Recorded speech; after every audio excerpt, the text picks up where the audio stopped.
ਖਬਰ ਵੱਲ ਚਲੀਏ। ਅੱਜ ਕੈਲੀਫੋਰਨੀਆ ਦੇ ਵਿੱਚ ਟਰੰਪ ਐਡਮਿਨਿਸਟ੍ਰੇਸ਼ਨ ਦੇ ਜਿਹੜੇ ਟਰਾਂਸਪੋਰਟੇਸ਼ਨ ਸੈਕਟਰੀ ਆ ਸ਼ਾਨ ਡਫੀ, ਉਹ ਪਹੁੰਚੇ ਹੋਏ ਸੀ। ਉਹਨਾਂ ਨੇ ਲਾਸ ਐਂਜਲਸ ਦੇ ਵਿੱਚ ਪ੍ਰੈਸ ਕਾਨਫਰੰਸ ਕੀਤੀ ਆ, ਜਿਹਦੇ ਵਿੱਚ ਕੈਲੀਫੋਰਨੀਆ ਦੀ ਹਾਈ ਸਪੀਡ ਰੇਲ ਦਾ ਜਿਹੜਾ ਪ੍ਰੋਜੈਕਟ ਆ ਉਹਦੇ ਬਾਰੇ ਦੱਸਿਆ ਵੀ ਬਹੁਤ ਜ਼ਿਆਦਾ ਉਹਦੇ ਵਿੱਚ ਮਨੀ ਨੂੰ ਵੇਸਟ ਕੀਤਾ ਗਿਆ ਆ, ਅਨਅਕਾਊਂਟੇਬਲ ਹੈਗਾ।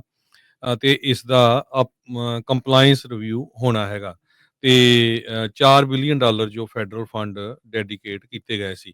ਪ੍ਰੈਜ਼ੀਡੈਂਟ ਟਰੰਪ ਹੋਣਾ ਨੇ ਵੀ ਇਹਦੇ ਬਾਰੇ ਪਹਿਲਾਂ ਉਹ ਕਹਿ ਚੁੱਕੇ ਆ ਵੀ ਇੱਕ ਤਰ੍ਹਾਂ ਨਾਲ ਫੇਲਡ ਪ੍ਰੋਜੈਕਟ ਹੈਗਾ। ਪਰ ਜਿਸ ਟਾਈਮ ਦੇ ਉੱਤੇ ਸ਼ਾਨ ਡਫੀ ਹੁਣੀ ਪ੍ਰੈਸ ਕਾਨਫਰੰਸ ਕਰ ਰਹੇ ਸੀ, ਉੱਥੇ ਕਾਫੀ ਲੋਕਾਂ ਨੇ ਜਿਹੜਾ ਆ ਵਿਰੋਧ ਵੀ ਕੀਤਾ ਤੇ ਰੌਲਾ ਰੱਪਾ ਵੀ ਜਿਹੜਾ ਪਾਇਆ। ਤੇ ਉਹਨਾਂ ਨੇ ਇਹ ਕਿਹਾ ਵੀ ਅਸੀਂ ਟੈਕਸ ਪੇ ਕਰਦੇ ਹਾਂ ਤੇ ਸਾਨੂੰ ਇਹ ਟ੍ਰੇਨਸ ਚਾਹੀਦੀਆਂ ਹੈਗੀਆਂ ਤੇ ਅਸੀਂ ਜੋ ਇਹ ਰੇਲ ਆ ਉਹ ਉਸ ਨੂੰ ਬਣਾਵਾਂਗੇ। ਸਾਈਨ ਵੀ ਲੋਕਾਂ ਨੇ ਬਹੁਤ ਫੜੇ ਹੋਏ ਸੀ, ਡੋਂਟ ਡਿਲੇ ਆਵਰ ਟ੍ਰੇਨਸ।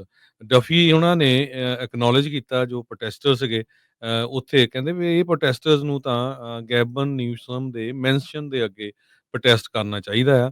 ਤੇ ਕਿਉਂਕਿ ਉਹਨਾਂ ਨੇ ਇੰਨਾ ਲੰਮਾ ਸਮਾਂ ਤੇ ਇੰਨਾ ਜ਼ਿਆਦਾ ਜਿਹੜਾ ਪੈਸੇ ਆ ਉਹ ਵੇਸਟ ਕੀਤੇ ਹੈਗੇ ਆ ਇਸ ਪ੍ਰੋਜੈਕਟ ਦੇ ਵਿੱਚ। ਜੀ, ਲੇਟੈਸਟ ਆਏ ਜਿਹੜੇ Harjot Singh ji survey high speed rail ਨੂੰ ਲੈ ਕੇ, ਉਸ ਦੇ ਵਿੱਚ ਅਜੇ ਵੀ 50% ਤੋਂ ਵੱਧ ਕੈਲੀਫੋਰਨੀਆ ਦੇ ਜਿਹੜੇ ਲੋਕ ਆ ਹਾਈ ਸਪੀਡ ਰੇਲ ਦੇ ਹੱਕ ਦੇ ਵਿੱਚ ਨੇ। ਉਂਝ ਅੰਦਰੋਂ ਜੇ ਪੁੱਛਿਆ ਜਾਵੇ, ਸਾਰਿਆਂ ਨੂੰ ਕਿਸੇ ਨੇ ਮਾੜਾ ਨਹੀਂ ਕਹਿਣਾ। ਗੱਲ ਇਹ ਆ ਵੀ ਕਿੱਦਾਂ ਬਣ ਰਹੀ ਆ ਤੇ ਕਿੰਨੀ ਮਨੀ ਉਸ ਦੇ ਵਿੱਚ ਤੇ ਟਾਈਮ ਵੇਸਟ ਹੋ ਰਿਹਾ, ਉਸ ਉੱਤੇ ਜਿਹੜੇ ਲੋਕ ਸਵਾਲ ਜਿਹੜੇ ਉਹ ਚੁੱਕ ਰਹੇ ਆ। ਇਹ ਕੋਈ ਮਾੜੀ ਚੀਜ਼ ਨਹੀਂ ਹੋਊਗੀ ਜੇ ਵਾਕਿਆ ਬੇ ਏਰੀਏ ਨੂੰ ਐਲਏ ਦੇ ਵਿਚਾਲੇ ਜੋੜ ਦਿੱਤਾ ਜਾਵੇ ਇੱਕ ਹਾਈ ਸਪੀਡ ਰੇਲ ਦੇ ਨਾਲ, ਲੋਕਾਂ ਦਾ ਆਉਣਾ ਜਾਣਾ ਸੌਖਾ ਹੋਊਗਾ। ਪਰ ਇੱਧਰ ਇੱਕ ਇਹ ਵੀ ਚੀਜ਼ ਹੈ ਨਾ ਹਰਜੋਤ ਸਿੰਘ ਜੀ, ਵੀ ਇੱਕ ਬਹੁਤ ਵੱਡਾ ਕੋਰੀਡੋਰ ਆ। ਜਿੱਦਾਂ ਦਿੱਲੀ ਤੋਂ ਪੰਜਾਬ ਨੂੰ ਲੈ ਕੇ ਗੱਲ ਕਰਦੇ ਨੇ ਵੀ ਰਾਹ ਦੇ ਵਿੱਚ ਢਾਬੇ ਵਾਲਿਆਂ ਨੇ ਤੇ ਹੋਰ ਸਾਰਿਆਂ ਨੇ ਇੱਕ ਜਿਹੜੀ ਆਟੋਮੋਬਾਈਲ ਇੰਡਸਟਰੀ, ਗੈਸ ਇੰਡਸਟਰੀ ਤੇ ਹੋਰ ਜਿਹੜੀ ਇੰਡਸਟਰੀ ਆ, ਉਹਨਾਂ ਨੂੰ ਵੀ ਇਸ ਟ੍ਰੇਨ ਬਣਨ ਦੇ ਨਾਲ ਜਿਹੜਾ ਉਹ ਝਟਕਾ ਲੱਗਦਾ ਹੋਊਗਾ।